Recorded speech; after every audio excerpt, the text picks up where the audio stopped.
দেশের বর্তমান রাজনীতি, অর্থনীতি এবং সমাজনীতি সবকিছু নিয়ে কথা বলতে চাই, আমরা জানতে চাই এবং আপনাদেরকে জানাতে চাই।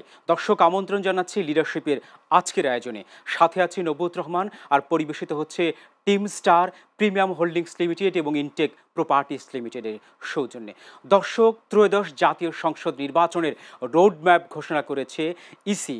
কেমন হবে আগামী নির্বাচন, এই বিষয়টি নিয়ে কথা বলবার জন্য অত্যন্ত চমৎকার দুজন অতিথি আমাদের এই স্টুডিওতে যুক্ত আছেন।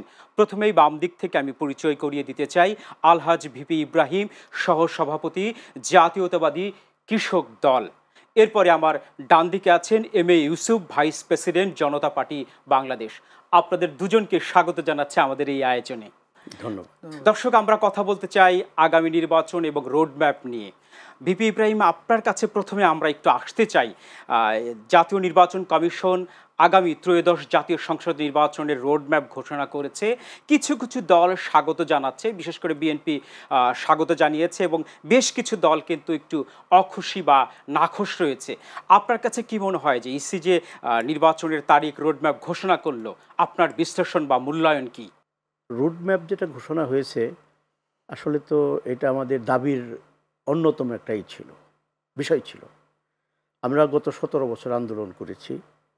আমাদের দাবি ছিল একটা তত্ত্বাবধায়ক সরকার অথবা একটা নিরপেক্ষ সরকার, এবং সেই সরকারের অধীনে একটা অবাধ, নিরপেক্ষ, সুষ্ঠু নির্বাচন, জাতীয় সংসদ নির্বাচন। তো এখন এই নির্বাচনটা সরকার 5ই আগস্ট এই ফ্যাসিস্টের পতন হয়েছে। প্রধানমন্ত্রী সহ, প্রধান বিচারপতি, বাইতুল মুকাররমের ইমাম সহ অনেক নেতৃবৃন্দ, সাবেক এমপি, মন্ত্রী সবাই পালিয়ে গেছেন। তারপরে যে অন্তর্বর্তীকালীন সরকার গঠিত হয়েছে, সেই সরকার শুরু থেকেই বলছেন সংস্কার, বিচার এবং নির্বাচন। আমরা ওই সময়কার কথা যদি একটু আলোচনা করি, তাহলে দেখা যাবে এদেশের প্রায় কি বলে যে 95% লোক এই সরকারের প্রতি সমর্থন এবং এই সরকারের কাছে অনেক ভালো কিছু আশা করেছিলেন। ডক্টর মোহাম্মদ ইউনূস সাহেব একজন প্রথিতযশা, খ্যাতিমান ব্যক্তি। এই দেশে তার অনেক সুনাম রয়েছে, বিদেশেও তার অনেক সুনাম রয়েছে। তার কাছে আমাদের প্রত্যাশাটা অনেক বেশি ছিল। সে তুলনায় আমাদের প্রত্যাশার ধার কাজ দিয়েও এই ইন্টারিম গভর্নমেন্ট যাইতে পারছে বলে আমি মনে করি না। তারা আজ থেকে 1 বছর আগেও বলেছে সংস্কার করবে, 1 বছর পরেও বলছে তারা সংস্কার করবে, 1 বছর আগেও বলছে তারা বিচার করবে, তারা 1 বছর পরেও বলছে বিচার করবে না। কিন্তু আপনাদের যে চাওয়া ছিল যে একটি নিরপেক্ষ নির্বাচন, সেটির তো রোডম্যাপ ঘোষণা করলো। রুটম্যাপ ঘোষণা করেছে, কিন্তু রুটম্যাপ ঘোষণার পরেও আপনি যে কথাটা বললেন যে কয়েকটা দল, বিএনপি সহ, অভিনন্দন জানিয়েছে, কেউ কেউ আবার সেটার বিরোধিতা করছে। এই কারণে কথাটা বলা। আজকে কারা বিরোধিতা করছে? যারা এই সরকারের আমলে সবচেয়ে বেশি বেনিফিশিয়ারি, যারা এই সরকারের আমলে এই সরকারের পিছনে কলকাঠি নেড়ে এই সরকারকে প্রশ্নবিদ্ধ করছে এবং জাতীয় সংসদ নির্বাচনকে পাশ কাটিয়ে আরও বেশি সময় এই সরকারকে দেওয়ার চিন্তা চেতনা করছে, তারাই শুধু অসন্তুষ্ট। কারণ অসন্তুষ্ট হওয়ার তো কোনো কারণ আমি দেখি না। এই কারণে দেখি না যে গণতান্ত্রিক রাষ্ট্রে নির্বাচনের 5 বছর পর যে মেয়াদ, সেই নির্বাচন হবে। আমরা এর আগেও অন্তর্বর্তীকালীন সরকার বা তত্ত্বাবধায়ক সরকার দেখেছি, একমাত্র ওই মঈনুদ্দিন ফখরুদ্দিন সাহেবের সরকার ছাড়া আর কোনো সরকারই কিন্তু ওই তত্ত্বাবধায়ক সরকার এত সময় নেয় নাই। বিচারপতি শাহাবুদ্দিন সাহেব 3 মাসের মধ্যে নির্বাচন করেছে, লতিফুর রহমান সাহেব 3 মাসের মধ্যে নির্বাচন, হাবিবুর রহমান সাহেব 3 মাসের মধ্যে নির্বাচন করেছে। এই সরকার, তারা কি চায়, তাদের বিষয়টা এখনও জনগণ ভালো মতো উপলব্ধি করতে পারছে না, স্পষ্ট না। আচ্ছা, আরেকবার আসবো আপনার কাছে, একটু যেতে চাই যে সবগুলো দল কিন্তু এখনো কিন্তু ঐক্যমতে পৌঁছাতে পারেনি। একটা রোডম্যাপ কিন্তু ঘোষণা করা হলো আগামী ত্রয়োদশ জাতীয় সংসদ নির্বাচনের জন্য।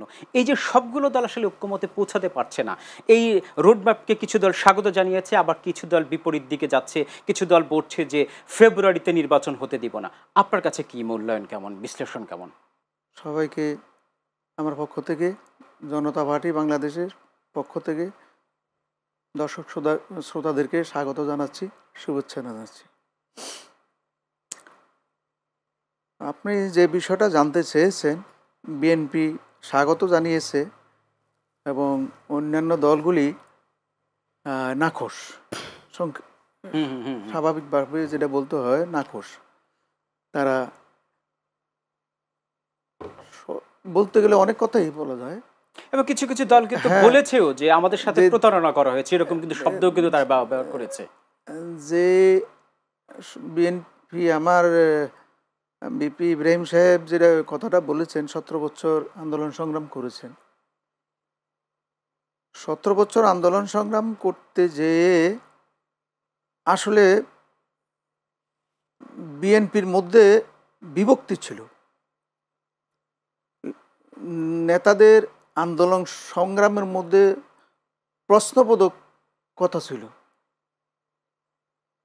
বিএনপির কিছু কিছু সিনিয়র নেতৃবৃন্দ বিগত সরকারের সাথে লিয়াজ করে চলত। তাদের অনেক নেতাকর্মী মামলা খেয়েছে, জঙ্গলে ঘুমিয়েছে মশারি টানিয়ে, কিন্তু কিছু কিছু বড় বড় রাঘববোয়াল নেতা আছে, তাদের কিছু হয়নি, ব্যালেন্স করে চলছে। বিএনপি বর্তমানে দেশের মধ্যে বিএনপি একটা বড় দল, এটা অস্বীকার করার সুযোগ নাই। খালেদা জিয়া আপোষের নেত্রী, এটাও অস্বীকার করার সুযোগ নাই। কিন্তু বিএনপি দলের মধ্যে অগোছালো বিশৃঙ্খলতা রয়েছে। যেহেতু বড় দল, বিএনপি রাজনৈতিক আশাটা ভিন্ন রকম। ক্ষমতা, জিয়া রহমান ক্ষমতা জবরদখল করে দল সৃষ্টি করছে, আর আওয়ামী লীগ আছে তৃণমূল থেকে, দলটা আন্দোলন সংগ্রাম জনগণের দল ছিল, সেটাকে আইসা রাজনীতি সারা দেশে সুসংগঠিত একটা দল। বর্তমানে আওয়ামী লীগ মাঠে নাই। আওয়ামী লীগের দুর্নীতি দুঃশাসনের কারণে শেষ পর্যন্ত ক্ষমতাচ্যুত হয়ে, ছাত্র জনতার আন্দোলনে ক্ষমতাচ্যুত হয়ে পলাতক হয়েছে, আত্মগোপনে আছে বলতে হয়। যেহেতু বিএনপি মনে করে বর্তমান প্রেক্ষাপটে তাদের প্রতিদ্বন্দ্বী কেউ নাই, তাই নির্বাচনটা নিয়ে দাবি করছে এবং তারা একক মাঠে আছে শক্তিশালী দল হিসেবে, এবং নির্বাচন যে কোনো মুহূর্তে দিলে তারা ক্ষমতা যাবে। আপনি মনে করছেন যে নির্বাচন হলে বিএনপি ক্ষমতা যাবে? আমি মনে করি, জনগণ মনে করে। তাই যত দ্রুত সম্ভব বিএনপি খুব খুশি। কিন্তু এটার ভিতরে যে আবার বাতির নিচে যেমন অন্ধকার থাকে, এটার ভিতরে আবার অন্ধকার আছে, নিচে অন্ধকার আছে। বলে কিরকম? বিএনপির তৃণমূল পর্যায়ে বিএনপির চেইন অফ কমান্ড মানে না। দেশে বর্তমান শৃঙ্খলার চরম অবনতি হয়েছে। সারা দেশে চাঁদাবাজি, দখলবাজি, বিএনপি তো এখন ক্ষমতায় আসেনি, এটাতে দেখভালের দায়িত্ব তো। আমি কথাটা প্লিজ শেষ করি। চলছে, এটা দায়ভার। জনগণ বিএনপির কাছে অনেক কিছু প্রত্যাশা করছিল, কিন্তু বর্তমানে এই বিভিন্ন অপকর্মের কারণে বিএনপি বিতর্কিত হয়ে অবস্থায় আছে।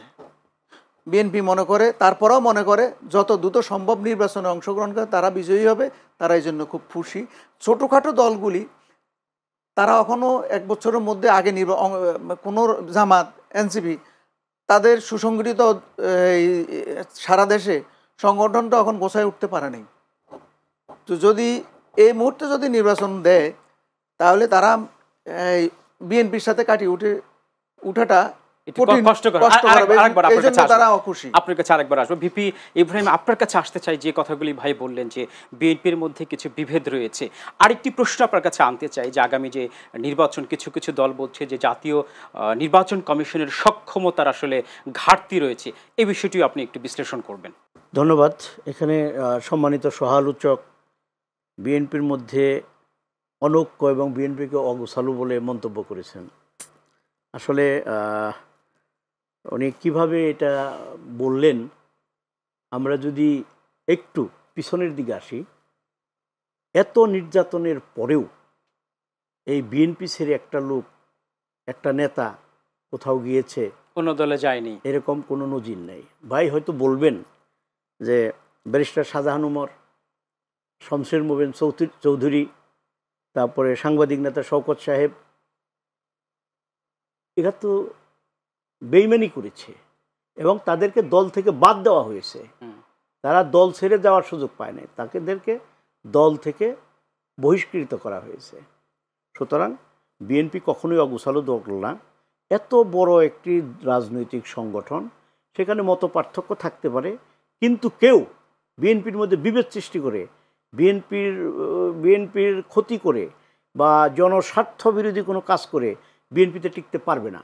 বিএনপি আগের যে কোনো দিনের তুলনায় অত্যন্ত শক্তিশালী এবং গোছালো, এবং এই বিএনপির নেতৃত্ব দিচ্ছেন সাবেক রাষ্ট্রপতি এবং বিএনপির প্রতিষ্ঠাতা শহীদ রাষ্ট্রপতি জিয়াউর রহমান বীরুত্তম এবং দেশনেত্রী বেগম খালেদা জিয়া, তার জ্যেষ্ঠ পুত্র জনাব তারেক রহমান, যিনি রাজনৈতিকভাবে এখন এতটা পরিপক্ক, তিনি সেই সুদূর আমাদের কাছ থেকে প্রায় ৭,০০০ মাইল দূরে থেকেও যেভাবে নেতৃত্ব দিয়ে দলকে গুছিয়ে রেখেছেন, আমার মনে হয় পৃথিবীর ইতিহাসে এটি একটি বিরল ঘটনা। এবং এ কারণেই তার নাম আমার মনে হয় যে গ্রিনিজ বুকে লেখা উচিত। এবং তিনি এখন শুধু বাংলাদেশের নেতা না, তিনি বিশ্ব নেতা। তাকে বিভিন্ন দেশ থেকে যেইভাবে কনগ্রেচুলেট করা হচ্ছে, তাতে আমরা বিএনপির কর্মী হিসেবে গর্বিত যে আমাদের নেতা। আরেকবার নিশ্চয়ই আমরা আসবো, একটু যেতে চাই ছোট্ট একটা বিজ্ঞাপন বিরতিতে। দর্শক, আপনারা দেখছেন লিডারশিপের এই আয়োজন পরিবেশিত হচ্ছে TV star premium holdings limited এবং ইনটেক প্রপার্টিস লিমিটেডের সৌজন্যে।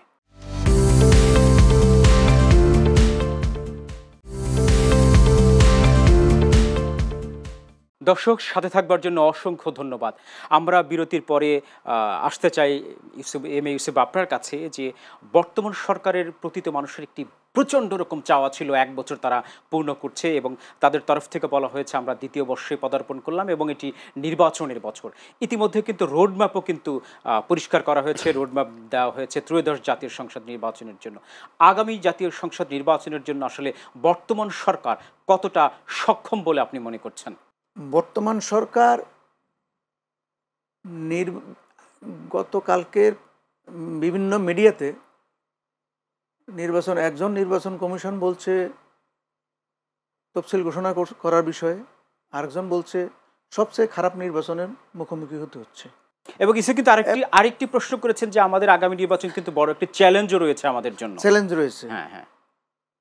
আমি যেটা বলতে চাই, প্রথম জাতীয় সংসদ নির্বাচন থেকে দ্বাদশ জাতীয় সংসদ নির্বাচন পর্যন্ত এবং স্থানীয় সরকার নির্বাচন পর্যন্ত যা কিছু পরিলক্ষিত হয়েছে, জাতি দেখেছে, আমরাও দেখেছি, নির্বাচন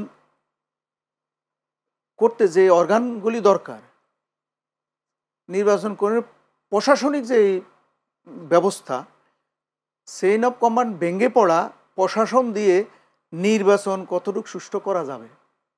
কারণ বিগত সরকারগুলির আমলে ভোট ডাকাতি, কেন্দ্র দখল, ব্যালট বক্স ছিনতাই, তারপরে রেজাল্ট পাল্টিয়ে দেওয়া, বঙ্গবন্ধু থাকা অবস্থায় বাংলাদেশের প্রথম জাতীয় সংসদ নির্বাচন জাসদের 48টা আসন ডিক্লারেশন দিয়ে পরে ঘুরে দিছে। তার মধ্যে উল্লেখযোগ্য হলো দাউদকান্দির খন্দকার মোস্তাকের আসন। যেমন যখন প্রথমে ইঞ্জিনিয়ার মোশাররফকে 10,000 ভোটে বিজয়ী বলে ঘোষণা দিয়েছেন, পরবর্তীতে কিছুক্ষণ পরে আবার বলল যে এটার ঘোষণাটা ভুল হয়েছে, খন্দকার মোস্তাক 10,000 ভোটে বিজয়ী হয়েছে। স্থানীয় লোকজন যখন কেন্দ্র দখল করলো, ঘেরাও করলো যে আমাদের সামনে ভোট আবার পুনরায় গুনতে হবে এবং এখানে ডিক্লারেশন দিতে হবে, তখন ওখান থেকে ঢাকার থেকে হেলিকপ্টার যেয়ে ব্যালট বক্স হেলিকপ্টারে নিয়ে এসে ঢাকার থেকে ঘোষণা দিতে হলো। এরকম জাসদের মেজর জলিল সহ 48টা আসন ঘোষণা দিয়ে এগুলির আবার বিগত সরকারের আমলে আবার বলছে যে হারিয়ে দিয়েছে।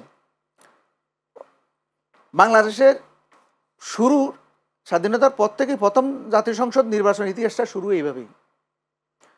এরপরে বিএনপি শুরু থেকে আমরা দেখেছি নানান অনিয়মের কারণে মানুষ ভোট দিতে পারে নাই। এমন যতগুলি নির্বাচন হয়েছে দ্বাদশ জাতীয় সংসদ নির্বাচন, দুই একটা নির্বাচন ছাড়া বেশিরভাগ নির্বাচনে প্রশ্নবিদ্ধ। সুষ্ঠু নির্বাচন বাংলাদেশে জনগণ সুষ্ঠুভাবে ভোট দিতে পারেনি, ভোটের অধিকার প্রয়োগ করতে পারেনি। ভোট জনগণের সাংবিধানিক অধিকার। এখন একদিকে নির্বাচন করতে হলে যেমন শক্ত প্রশাসনের প্রয়োজন, ঠিক তেমনি শক্ত নির্বাচন কমিশনের চেইন অফ কমান্ডের প্রয়োজন, কার্যকর। আপনি কি মনে করছেন বর্তমান নির্বাচন কমিশনের ঘাটতি রয়েছে কিনা? নির্বাচনের কমিশনের এই যে বর্তমানে যে নির্বাচনের কমিশন যে chain of command top to bottom পর্যন্ত, একদম প্রিজাইডিং অফিসার পর্যন্ত, এই সব অফিসাররা বিগত স্বৈরশাসক আমলে নিয়োগকৃত লোক। এরা ভোট ডাকাতি এর আগে দিনের ভোট রাতে করেন না লোক। এরা বিনা ভোটে 153 জন সংসদ সদস্য নির্বাচিত হওয়ার বৈধতা দেওয়ার লোক। এরা ড্যামি প্রার্থী দিয়ে নির্বাচন করার মতো লোক।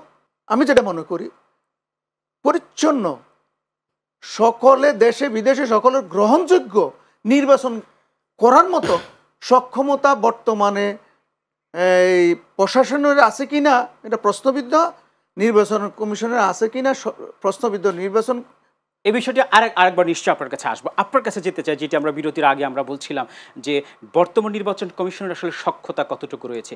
আমরা দেখতে পাচ্ছি রোডম্যাপ ঘোষণার পরে কিন্তু বেশ কিছু একটু অনৈক্য দেখতে পাচ্ছি। বিভিন্ন দলগুলো কিন্তু এই নির্বাচনের পক্ষে কথা বলছে না, বা তারা নির্বাচনে যাওয়ার ব্যাপারে কিন্তু অন্য সুরে কথা বলছে। যদি নির্বাচন হয় তাহলে বিএনপি যদি নির্বাচনে অংশগ্রহণ করেন এবং বিএনপির পরে জামাত ইসলামী, এনসিপি যারা রয়েছেন, তারা যদি নির্বাচনে না যায় তাহলে কি অবস্থা হবে? আপনার কাছে কি মনে হয়?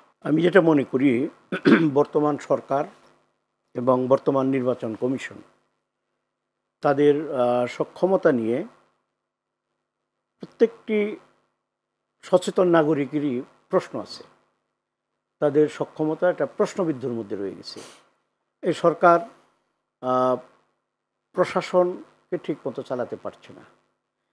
এখনও ফ্যাসিস্টের অধিকাংশ লোকজনই, আমি বলবো যে কোনো না কোনোভাবেই সরকার বোধহয় গোপনে আড়ালে আবডালে এই ফ্যাসিস্টের সাথে একটা মানে কি বলে যে কোনো সহযোগিতা করবার মতো ঐক্যমতে পৌঁছিয়েছে কিনা, এটা আজকে প্রশ্ন দেখা দিয়েছে। এই জন্যে যে ফ্যাসিস্ট শুধু ওই শেখ হাসিনা সহ সকল এমপিরা তা তো না, প্রশাসনের ফ্যাসিস্টদের তারা কোথায়?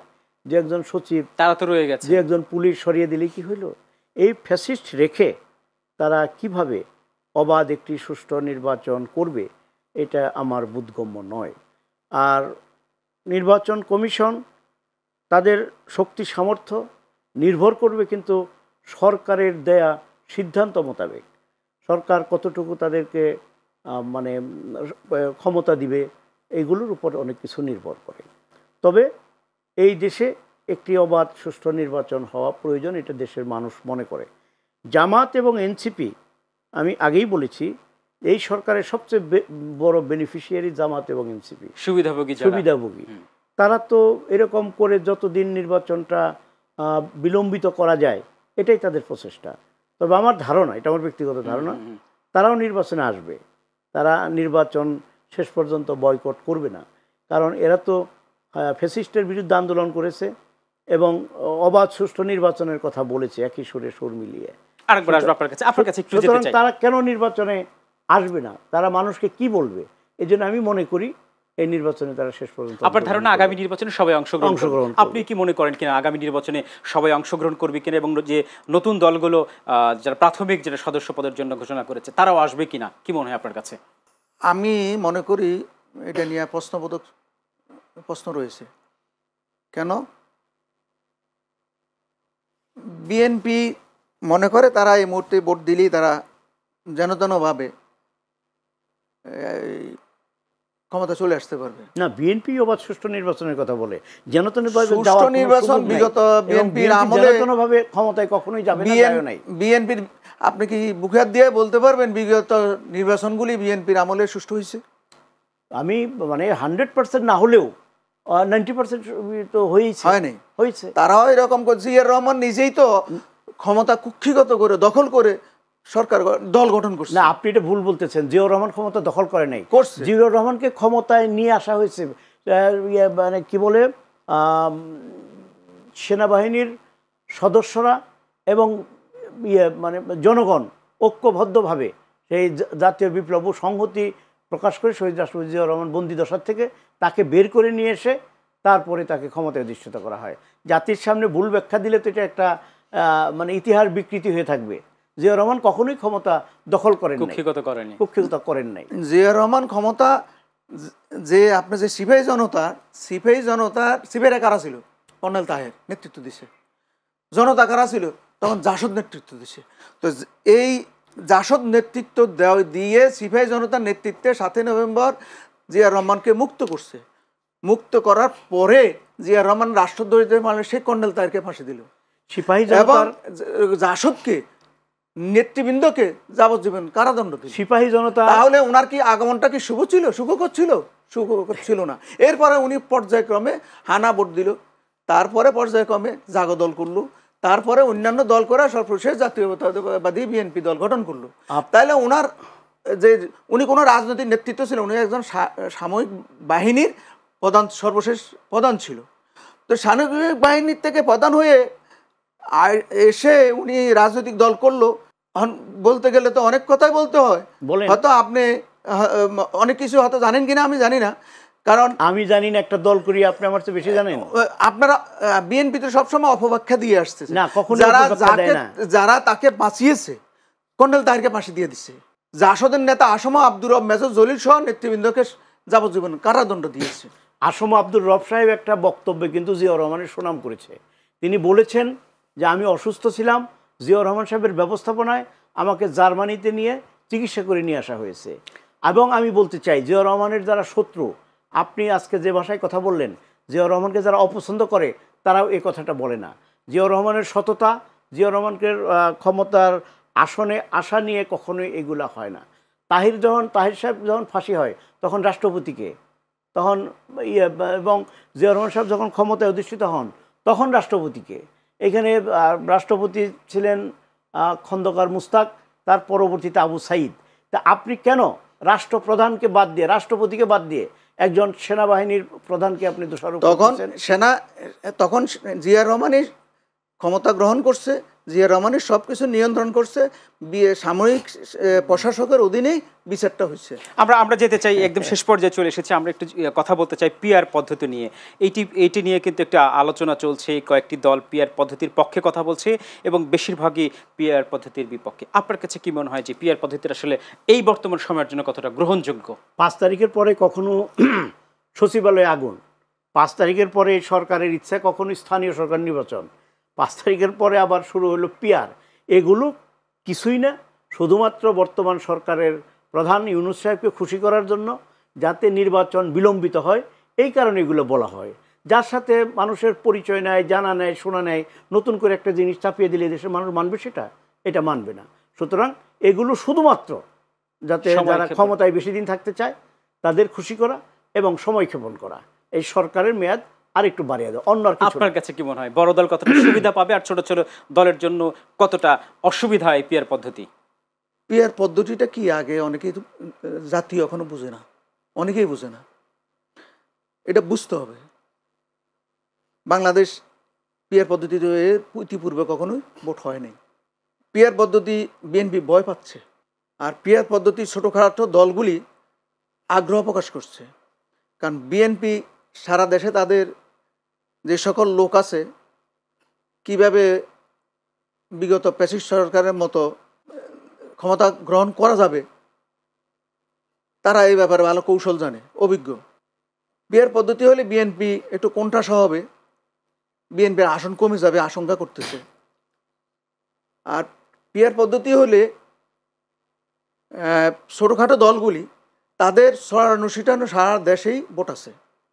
এই ভোটের পরিপ্রেক্ষিতে মানে ছোট ছোট দলগুলো তারা সুবিধাগুলো তারা পাবে। সুবিধাগুলি একদম শেষ পাবে। পর্যায়ে চলে এসেছে। আসলে কি আপনার কাছে মূল্যায়ন কি? উনি যে কথাগুলো বললেন আপনি যদি এটা খণ্ডন করতে চান। সম্পূর্ণ একটা ভুল থিম। উনি যেটা বলতেছে যে বিএনপি ভয় পাচ্ছে, কেন বিএনপি ভয় পাবে? পিআর পদ্ধতিতে যদি নির্বাচন হয়, বিএনপি যদি 35% ভোটও পায়, সেখানে তো বিএনপি একক সংখ্যাগরিষ্ঠতা পাবে, অন্য দল তো এত পাবে না। সুতরাং বিএনপি এই জন্যে না, বিএনপি জনগণের আশা আকাঙ্ক্ষাকে মূল্যায়ন করে গুরুত্ব দিয়ে পিআর পদ্ধতিতে তারা নির্বাচন চায় না। কারণ পিআর পদ্ধতিতে নির্বাচিত হলে সংগঠনের যিনি প্রধান বা 2-4 জন তারা আরও বেশি একপেশে হয়ে যাবে, আরও বেশি স্বৈরতান্ত্রিক হওয়ার সম্ভাবনা রয়েছে। কারণ ভোট দিবে জনগণ একটা প্রতীকে, পার্টির প্রধান বা তারা 2-4 জন মিলে যাকে যেখানে ইচ্ছা সেখানে মনোনয়ন দিয়ে এমপি বানিয়ে দিতে পারবে। আর বর্তমান পদ্ধতিতে জনগণ দেখে শুনে পছন্দ করে মার্কা সবই থাকবে, যেই ব্যক্তিটা ভালো এলাকায় ভালোভাবে কাজকর্ম করে তাকে নির্বাচিত করবে। সুতরাং তারা তাদের পছন্দের প্রার্থীকে ভোট দিতে পারছে। অসংখ্য ধন্যবাদ আমাদের এই আয়োজনে আসবার জন্য আপনাদের দুজনকে। দর্শক, আপনাদেরকে অসংখ্য ধন্যবাদ জানিয়ে আজকের আয়োজন এখানে শেষ করছি। নিশ্চয়ই দেখা হবে আগামী পর্বে।